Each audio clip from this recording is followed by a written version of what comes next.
Lorenzo Nichols is accused of running the biggest crack operation in Queens and perhaps the city. Mason thought a New York City cop would please his friend Nichols because Nichols was angry over receiving a 25-year sentence on the weapons charges just the day before. I saw there was a light on in the back room, so I went into the back room.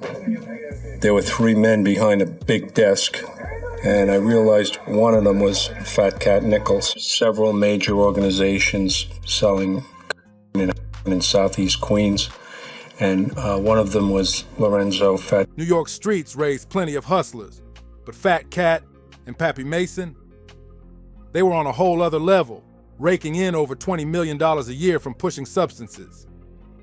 These weren't your average corner boys. They ran an empire so bold that even rap giants like 50 Cent, Nas, and Jay-Z couldn't help but name drop them, with both fear and respect. Let's get into this madness. Back in the 1980s, New York City was fighting a beast, the crack epidemic. It tore through the boroughs like a fire out of control, and in the middle of that chaos, 2 names rose up that would change everything: Fat Cat and Pappy Mason. Lorenzo Fat Cat Nichols was born on Christmas Day, 1958, in Birmingham, Alabama. He was the only boy in a house full of sisters. Life eventually pulled him from the South up to New York, where he moved in with his mother after she remarried. Not long after, Howard Pappy Mason was born on September 8, 1959, in Montgomery, Alabama.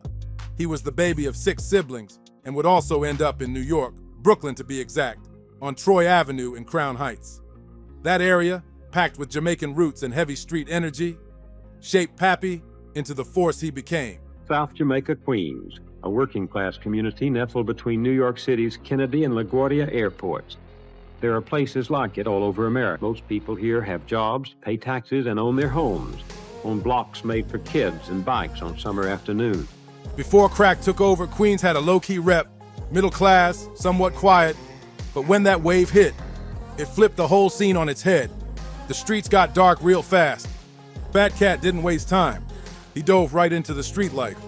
He teamed up with his tight circle, including the infamous Furtado brothers and Michael Black Mitchell, a known figure on the streets.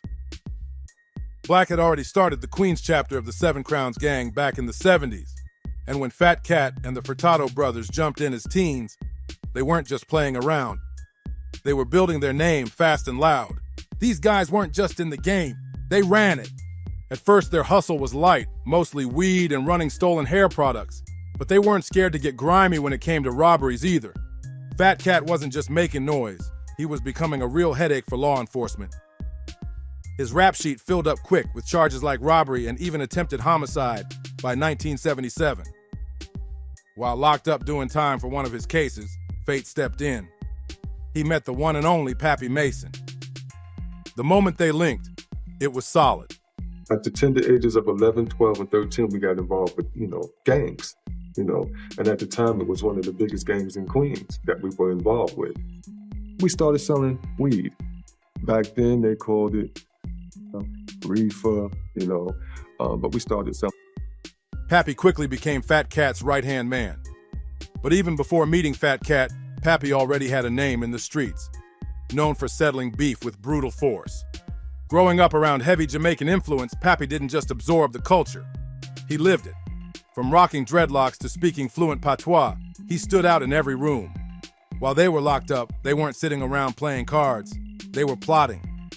They connected with other street bosses from different boroughs and crafted a serious blueprint for domination. So when those prison gates finally opened, they stormed the streets like a calculated storm. Fat Cat wasted no time jumping back into the drug game.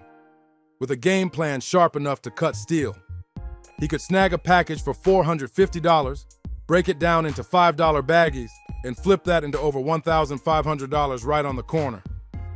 That's raw street economics with big payoffs. For Nichols, what that meant was, even though he had made bail on the case where we got him, he was in on the parole violation, and there's no way around that. So not counting the trouble that he was in with me, he owed 14 years to the state. So he was in big trouble. But it wasn't just about flipping product. Fat Cat had the full package. He had brains, bulk, and presence. People respected him, or feared him, or both. His name really lit up the streets after a wild shootout at a skating rink against the feared Corley brothers. These weren't just any crew. They had clout too, but that clash made one thing clear. Fat Cat wasn't here to play. These dudes weren't just any hustlers. They were major players out of South Jamaica, Queens. The Corley crew had the 40 projects, also known as the South Jamaica houses, locked down like it was their own kingdom. At the top of that throne sat James Wall Corley, a true street legend with a vibe straight out of a gangster movie. Folks called him Ghost, and for good reason. Nobody knew where Ghost lived, what kind of car he drove, or even how to track him. He kept things so low-key that there are barely any pictures of him out there.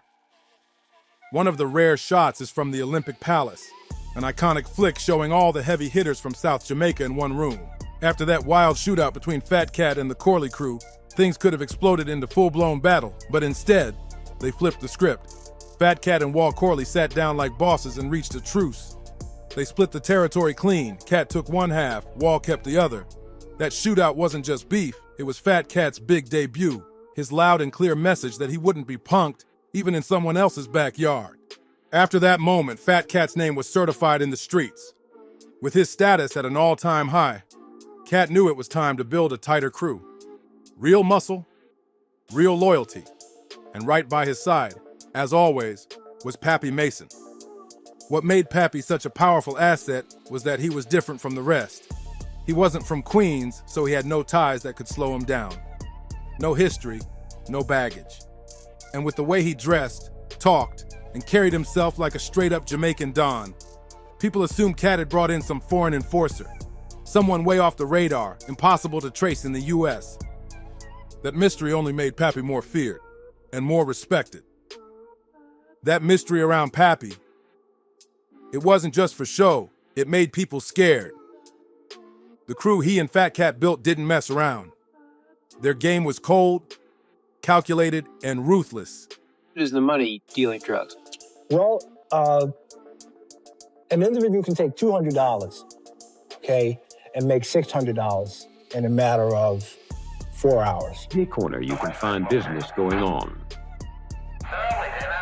Here's something changing hands. And here, in South Jamaica, you don't have to be an adult to work in the drug trade. This corner market is right. Pappy, as Fat Cat's top enforcer, developed one of the most feared reps in all of Queens. He didn't bargain. He didn't forgive. He handled business.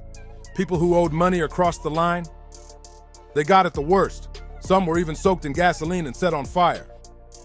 No warnings. No second chances. If a street dealer tried stealing from the crew, that was a death wish. The punishments were savage, beatdowns, torture, or worse. And if someone dared to run off with $1,000 or more, that was an automatic death sentence, no discussion. By 1985, Fat Cat's drug empire was raking in over $100 million. With numbers like that, Cat started stepping back from the street scene. He turned into a shadow, rarely seen but still in full control. Everything still ran tight, but now the boss was behind the curtain, pulling strings quietly. To keep up appearances and move smarter, Fat Cat opened up a deli on the corner of 150th Street and 107th Avenue. But this wasn't just about sandwiches. It was a cover for his drug empire. And it had a slick name too, The Establishment. Some called it Big Mac's Deli, but real ones knew the truth. It was the game room. What made it stand out? It was the only spot on the block without metal bars on the windows. Why? Because nobody was bold enough to touch it. That deli wasn't just a business. It was a warning sign in plain sight. That deli, it was untouchable. Straight up, no-fly zone. Everybody in the neighborhood knew. If Fat Cat owned it, you did not play around. But what really made that spot dangerous wasn't just the substances. It was the power moves happening inside. Behind those doors, Fat Cat set up what the streets called the Round Table.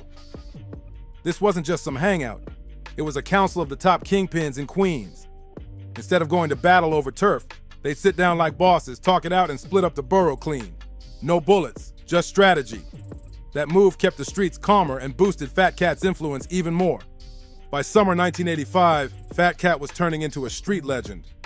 Word about him wasn't just echoing through the hood, it started reaching the NYPD. One man watching him real close, his parole officer, Brian Rooney. Rooney wasn't dumb. He knew something shady was going on. He saw the signs, gave Fat Cat warnings, even tried to steer him back on track. But by then, Cat was way too deep. There was no turning back. On paper, things looked squeaky clean. The deli, technically owned by Fat Cat's father-in-law. Fat Cat himself, just a regular worker making sandwiches, but come on, nobody was buying that. He was loud, flashy, showing off big time, always drawing eyes when he should have been laying low. You have to use your brain to be a drug dealer. You got to outfox this guy. It's like it's the chaser and the chasee. That kind of flash, it brought heat.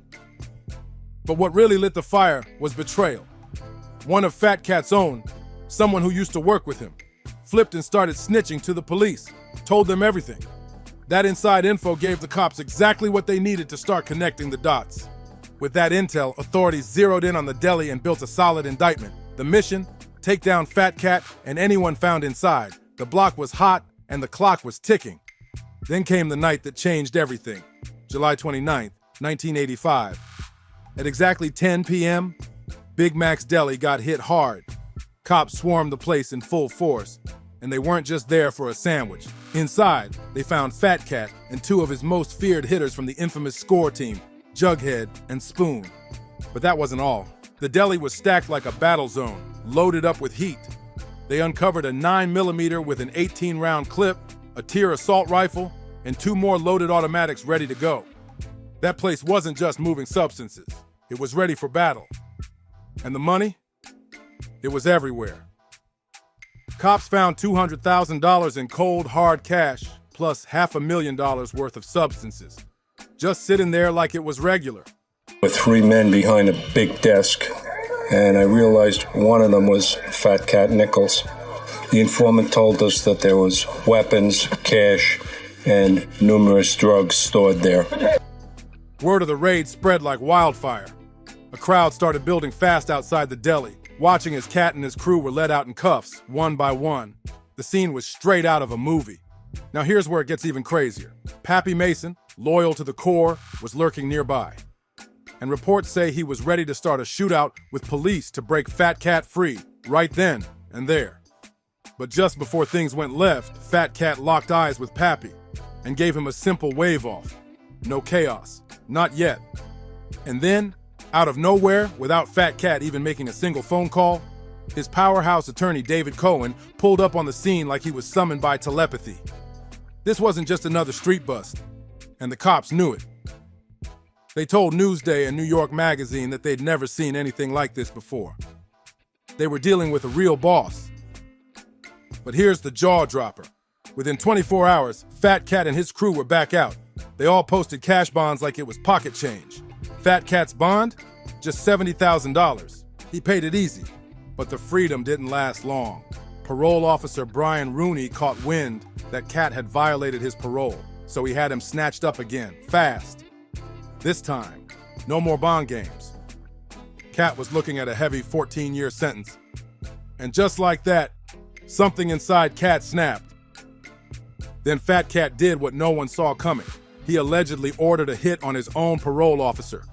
One night, Officer Brian Rooney was just giving a coworker a ride home. Seemed like a normal evening. He had no clue someone was tailing him. After dropping his passenger off, Rooney kept driving, but another car pulled up beside him, and bam! Gunshots exploded through the night. Rooney was hit in the arm and back. He died instantly. The homicide shook the whole city. This wasn't just another street beef. It was a direct hit on law enforcement. Suddenly, every eye in New York was locked on Fat Cat and his crew. The NYPD, the feds, everybody wanted answers. And as the pressure turned up, the cracks started to show. Facing possible life sentences and non-stop heat, people close to Fat Cat started flipping. Associates started talking, giving names, spilling secrets, and tying knots the police had been trying to untangle for years. The sergeant who worked in my office called me up and told me about it. Said they just killed a parole officer up on Supton Boulevard, and it was Brian Rooney. One by one, it all started to fall apart. Even Pappy Mason got scooped up in the wave, But even with all the finger pointing, investigators still couldn't prove that Fat Cat gave the order to take Rooney out. And even with Fat Cat now locked up, his grip on the streets didn't loosen. The empire didn't crumble. It kept running. The drug lines were still active, the crews were still working, and the cash kept flowing like clockwork. By 1987, things in New York hit a whole new level of chaos. Crack cocaine had taken over. Every borough was drowning in it. Every block had action. And South Jamaica, Queens, that was the epicenter, ground zero. The streets were so wild that even regular folks started snapping. One of them, a fed-up Guyanese immigrant, had reached his limit. He went to the cops and reported that dealers were posted up right outside his home, selling crack in the open like it was a corner store. The streets weren't just hot, they were burning. Speaking up took serious guts, but it came with a price. Less than a week after that brave Guyanese man told the cops about the drug dealing outside his home, someone firebombed his house. It was a clear message: stay quiet, or else. The NYPD wasn't about to ignore it. They assigned officers from the 103rd Precinct to protect him and his family. But the heat didn't cool down, it got worse. The threats kept coming.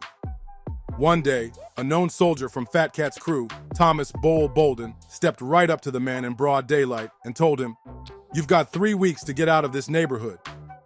That was a bold move, and it got him locked up fast. By January 1988, Bull was in Rikers Island charged with threatening a witness under police protection. But while Bull sat behind bars, things were crashing down on the rest of the empire too. Pappy Mason? He was still just a suspect in the homicide of parole officer Brian Rooney. But that didn't keep him out of trouble. The law caught him slipping with a weapons charge. In February 1988, Pappy was convicted. And right on cue, the very next day, Fat Cat got hit with a crushing sentence, 25 years to life on drug and weapons charges. You'd think that would have been the end, but the streets weren't done screaming. Just 2 days after both men were convicted, tragedy struck hard. On February 26, 1988, 22-year-old rookie officer Edward Byrne was sitting in his cruiser. His assignment? Guard the Guyanese witness and his family, make sure they were safe. It was supposed to be a quiet overnight post. But at around 3 a.m., things turned deadly. A suspicious car rolled past Officer Byrne's position, circled the block, and vanished. 20 minutes later, 3 gunmen crept up behind the squad car. Without warning, shots exploded into the cruiser. The witness inside his home heard everything. When backup rushed to the scene, they found Officer Byrne slumped in the driver's seat, both windows blown out. He had been executed, ambushed while simply doing his job. It was one of the most brazen, cold-blooded attacks the NYPD had ever seen. The response was instant and massive. Right after the murder of Officer Byrne, the New York City Police Department started cracking down on all the drug dealers. A tremendous amount of heat was put on all the drug dealers in Jamaica, Queens. They wanted the murders of Officer. The NYPD snapped into action, going into full-blown overdrive. Hundreds of officers swarmed the streets of South Jamaica, turning the neighborhood into a police zone. Cops were working 12-hour shifts, hitting nearly 200 spots in coordinated raids. They questioned over 300 suspected dealers, flipping every corner and every apartment upside down. Even with Fat Cat already locked up, the NYPD and FBI were convinced he was still calling shots from behind bars. They believed he had ordered the hit on his parole officer and possibly had something to do with Officer Byrne's homicide, too. The pressure hit a boiling point. The city initially put up a $10,000 reward for info on Byrne's assassins. But public rage took over, and that number exploded to $130,000 in just a matter of days. For weeks, fear kept the streets quiet. Nobody said a word. But then, someone finally cracked. A witness came forward, someone who had actually been in the room when the plan to silence Officer Byrne was laid out. That moment blew the case wide open. Now the feds had momentum. They fired up wiretaps and started listening in, trying to track who was still running things, who was talking, and how the machine was still moving. And then they caught something big. One wiretap caught a key conversation between Fat Cat and his sister. They were talking about Pappy Mason. At one point she asked, "Why did Pappy do that thing?" Everybody listening in knew exactly what that thing was. She was talking about Officer Byrne. Fat Cat's reply: I don't know why he did it. It was a moment that said a lot without saying much. That quiet line showed a shift. Even with all their power, things were starting to break apart. The bond between Fat Cat and Pappy, it was getting shaky. The Empire wasn't just under fire, it was starting to crack from the inside. Fat Cat was done backing Pappy. He started putting real distance between them, like he knew Pappy had gone off the rails. Too wild, too reckless, too dangerous to be associated with anymore. See, according to insiders, Pappy wasn't just mad. He was furious at the NYPD. The way they handled him had pushed him over the edge. So much so, he reportedly gave one of the most reckless orders the streets had ever heard. Kill any cop, not just Officer Byrne. Any officer would do. And even if Fat Cat didn't approve the hit or didn't even know about it, it didn't matter anymore. The homicide of a rookie cop under those brutal conditions triggered a wave of law enforcement heat like never before. NYPD, FBI, DEA, everyone was locked in and ready to burn the whole operation down. The wiretaps filled in the blanks. Even behind bars, Fat Cat was still the center of the whole game. Every few weeks, his top lieutenants visited him in prison, bringing updates, taking orders, and keeping the machine moving. But now, the feds were listening to every word, mapping out the full structure of his empire, brick by brick. When they finally made their move, it wasn't just a bust. It was a full-on sweep. Federal agents and NYPD officers raided homes all across South Jamaica in one explosive takedown.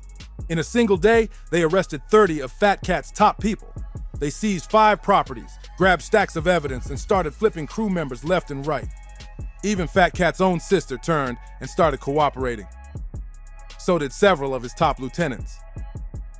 The once bulletproof empire, it crumbled almost overnight. After years of ducking the law, it wasn't the cash, the kilos, or the bloodshed that brought Fat Cat down. It was the homicide of a rookie cop, a hit he didn't authorize, and maybe didn't even see coming. But that one moment turned the entire city against him. And just like that, Fat Cat's reign was finished. If you made it this far, drop a like, leave a comment, and don't forget to subscribe for more wild street legends. Share this with someone who needs to hear how it all came crashing down. See you on the next one.